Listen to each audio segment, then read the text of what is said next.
Bonjour, on connaît bien le mot xénophobie, la peur de l'étranger. Mais comment appelle-t-on la peur ou la haine de ses propres concitoyens?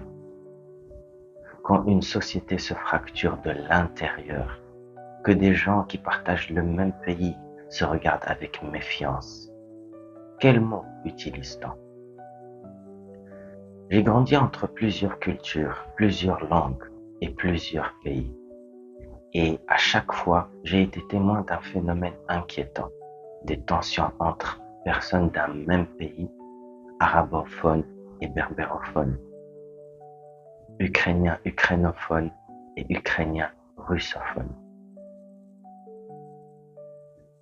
La blessure est la même partout, la haine, la méfiance entre concitoyens d'un même pays. Et cette fracture interne, silencieuse, menace plusieurs pays. L'Espagne, divisée par les tensions identitaires, la Belgique entre flamands et wallons, le Canada entre francophones et anglophones. En cherchant à comprendre ce que je ressentais, j'ai découvert quelque chose de troublant. Aucun mot n'existait dans aucune langue pour nommer cette forme de haine ou de rejet. Et quand on ne nomme pas une chose, on la rend invisible. C'est là que j'ai compris qu'il fallait créer, inventer un nouveau mot que j'ai choisi d'appeler civiphobie. Un mot simple mais fort, du latin civis, citoyen, et du grec phobos, peur, rejet.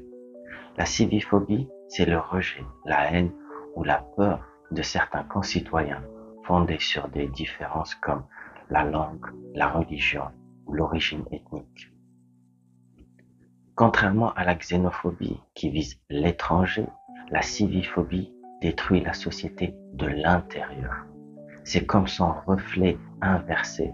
Là où la xénophobie rejette ceux qui viennent d'ailleurs, la civiphobie rejette ceux qui sont d'ici.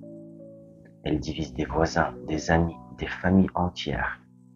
En inventant ce mot, l'objectif n'est pas de blâmer, mais de voir clair, car mieux nommer, c'est mieux comprendre. Et mieux comprendre, c'est guérir. Partagez ce mot et rejoignez Stop Civiphobie.